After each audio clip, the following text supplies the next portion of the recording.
जय श्री राधे भक्तों।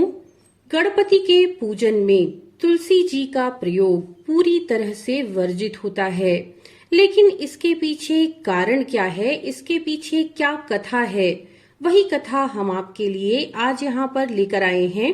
तो चलिए शुरू करते हैं। एक समय की बात है, नवयौवना संपन्न तुलसी देवी नारायण परायण होकर तपस्या के निमित्त तीर्थों का भ्रमण करती हुई गंगा तट पर जा पहुंची।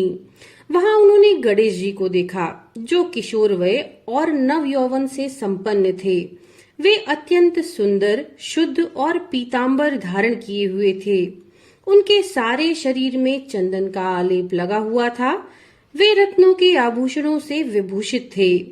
सुंदरता जिनके मन का अपहरण नहीं कर सकती, जो कामना रहित, जितेंद्रियों में सर्वश्रेष्ठ और योगींद्रों के गुरु हैं, तथा मंद मंद मुस्कुराते हुए जन्म मृत्यु का नाश करने वाले श्री कृष्ण के चरण कमलों का जो ध्यान कर रहे थे, ऐसे उन पार्वती नंदन को देखते ही तुलसी जी का मन गणपति की ओर आकर्षित हो गया।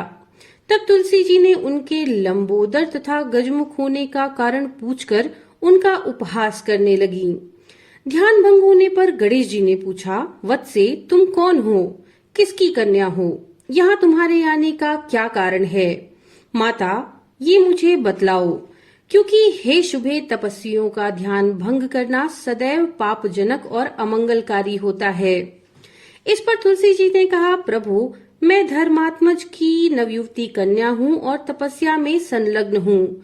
मेरी यह तपस्या पति प्राप्ति के लिए है, अतः आप मेरे स्वामी हो जाइए। तुलसी जी की ये बात सुनकर अगाध बुद्धि संपन्न गणेश जी श्री हरि का स्मरण करते हुए विदुषी तुलसी से मधुर वाणी में बोले।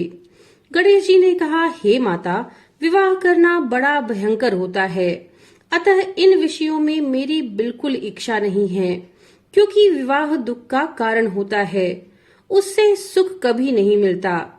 यह हरिभक्ति का व्यवधान है, तपस्या के नाश का कारण है, मोक्ष द्वार का किवाड़ है, भवबंधन की रस्सी, गर्भवास का कारक, सदा तत्व ज्ञान का छेदक और संशयों का उद्गम स्थान है। इसीलिए महाभागे मेरी ओर से मन लौटा लो और किसी अन्य पति की तलाश करो। गणेश जी के ऐसे वचन सुनकर तुलसी जी को क्रोध आ गया। तब वह साध्वी गणेश जी को श्राप देते हुए बोली, तुम्हारा विवाह होगा।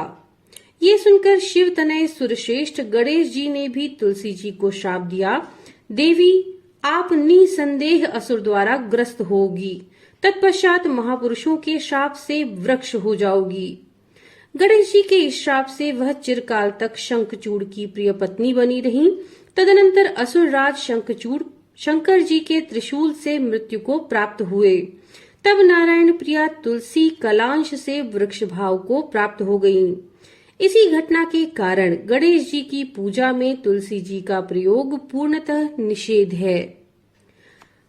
हम आशा करते हैं ये कथा आपके लिए रुचिकर होगी। नमो नारायण।